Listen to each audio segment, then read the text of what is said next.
고린도전서 7장 25절에서 40절까지 말씀, 그리스도의 평강이 여러분과 함께하길 기원합니다.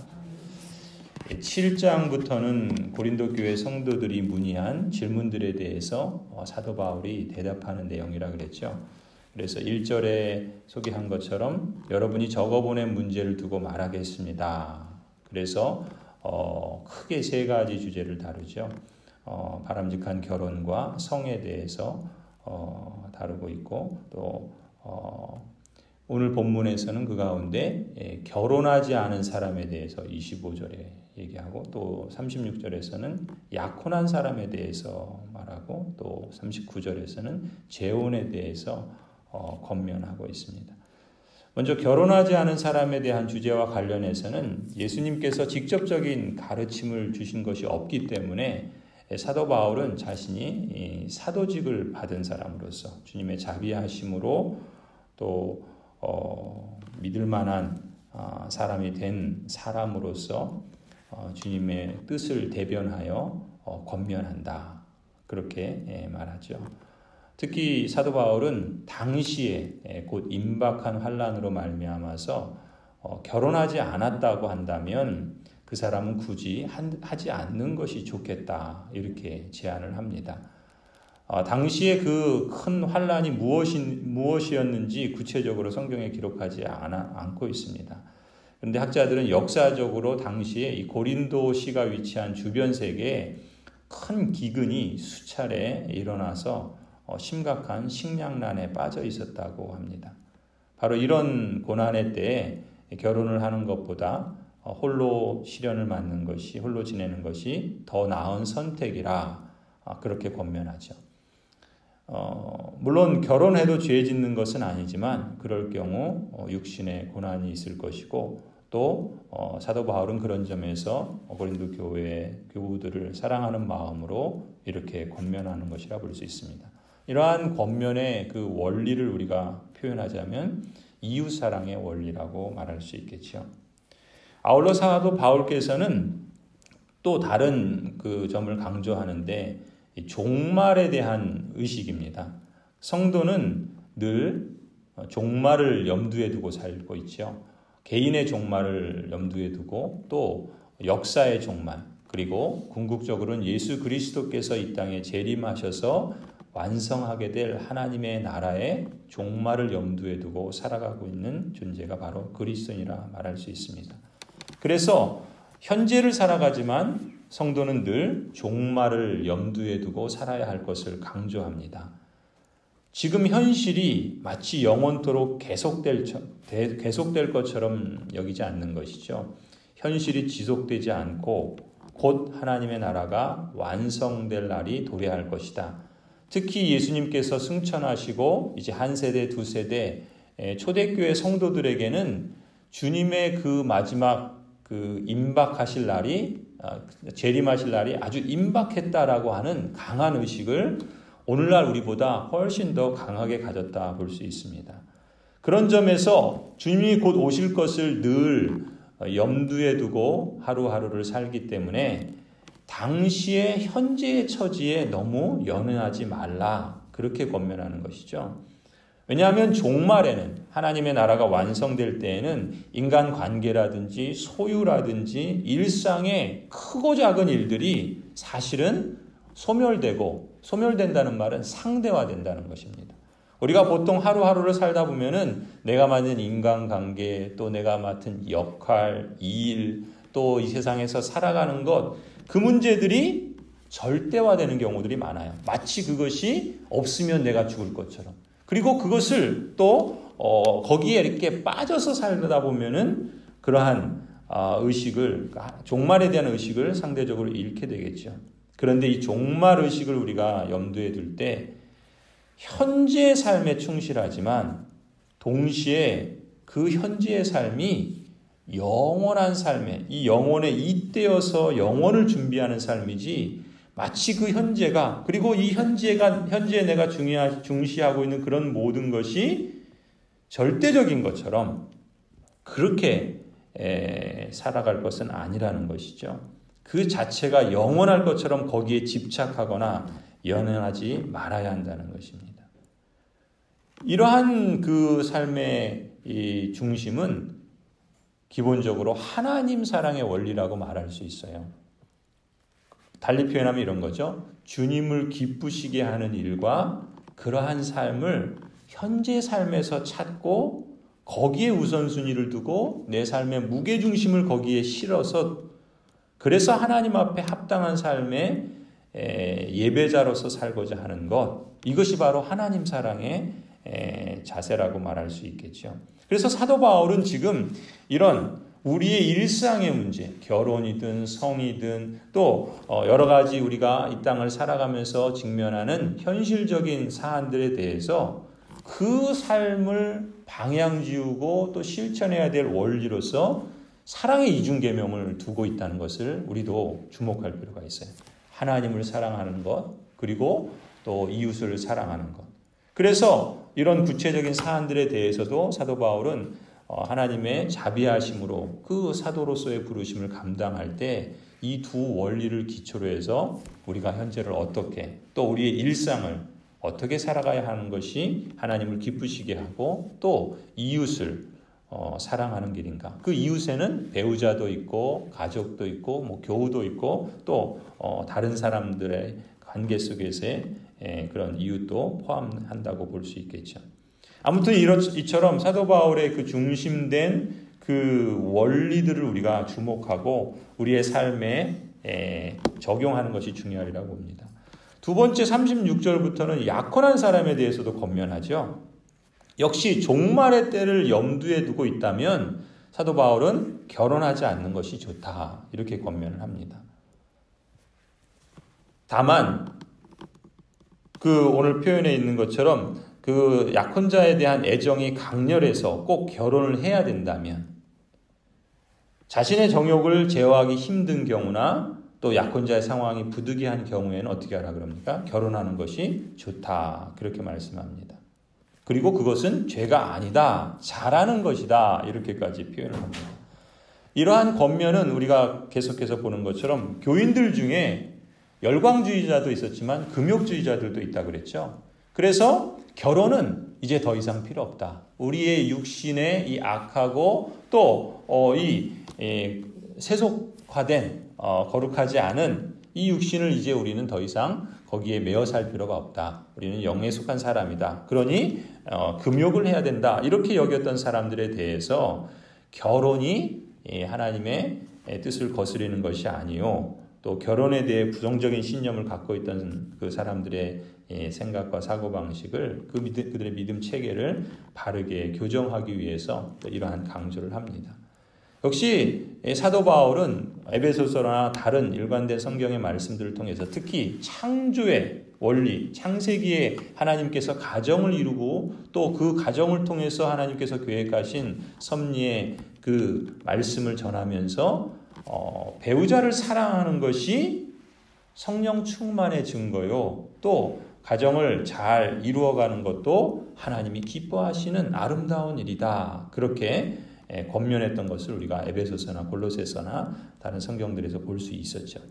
바울만 그런 것이 아니라 다른 사도들도 역시 같은 맥락에서 가르치고 있는 것을 보고 있습니다. 다만 오늘 본문에서는 이 결혼한 이들이 이 배우자를 기쁘게 하다 보니까 세상 염려에 빠질 수가 있겠죠. 또 그렇게 되면은 주님을 기쁘시게 하는 이 마음에 상대적으로 놓칠 수 있지 않겠습니까? 그 점을 우려하고 있는 것입니다. 그런 점에서 사도 바울은 욕망을 절제할 수 있다면 품위 있게 살면서 마음의 헷갈림이 없이 오직 주님만을 섬기려고 결혼하지 않는 것이 더 좋다라고 이렇게 권면을 하는 것이죠. 물론 독신으로 산다고 해서 그 사람은 반드시 그럼 늘 주님만을 위해서 사느냐? 그렇진 않습니다. 결혼해서 산다고 또 반대로 세상 일만 염려하면서 사느냐? 그것도 아닙니다. 중요한 원리는 뭐겠습니까? 각자의 위치에서 흐트러짐 없이 주님을 섬기게 하려는 뜻에서 이렇게 권면하는 것이죠. 이 가르침을 우리는 율법적으로 그렇게 문자적으로 그렇게만 해야 된다라는 것으로 지금 고수할 것이 아니라 지금 어떤 원리와 말씀의 분별력 가운데 주님의 뜻을 찾고 그것을 실행하고자 하는가, 여기에 우리가 마음을 쓰고, 또 그래서 지금 내 위치에서 내 자리에서 어떻게 주님을 기쁘시게 하고 또 이웃을 사랑하며 살아갈 수 있는가, 하나님께 합당한 예배자로서 살아갈지를 늘 염두에 두고 있다라는 것을 우리도 마음에 새겨야 할 줄로 믿습니다. 그리고 끝으로 이제 남편과 사별한 사람에 대해서 권면하고 있죠.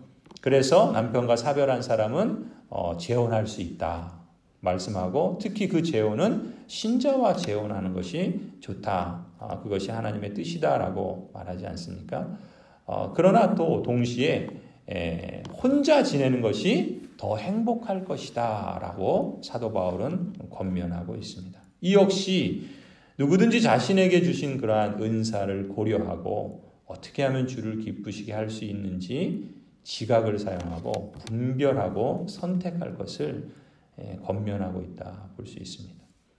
이렇게 보면은 이 7장 또 이어지는 8장도 그렇지만 고린도 교회 성도들에게 이러한 열광주의적인 신앙관, 또 금욕주의적인 신앙관, 이런 가치관을 가진 사람들을 염두에 두고서 사도 바울이 이러한 우리의 일상의 주제들에 대해서 말씀하고 있는데, 이 두 부류의 사람들이 갖고 있는 공통점이 있어요. 열광주의자든 금욕주의자든. 그것이 무엇이겠습니까? 둘 다 자기 중심의 생각과 신앙관에 기초하고 있고, 그래서 자기 나름의 사고방식을 앞세운다는 점이에요.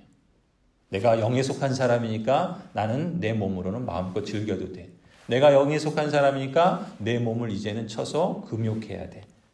그것은 다 자기중심적인 사고방식과 어떤 거기에서 비롯된 행동의 모습이라 말할 수 있겠죠.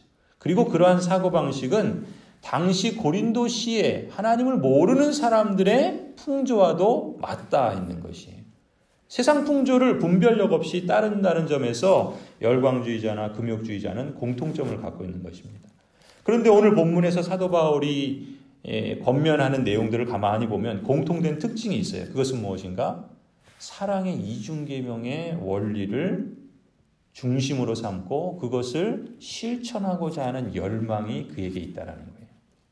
어떤 선택을 하든 어떤 결정에 있어서 하나님의 뜻이 무엇일까를 자꾸 염두에 두고 그것을 찾는 것이죠.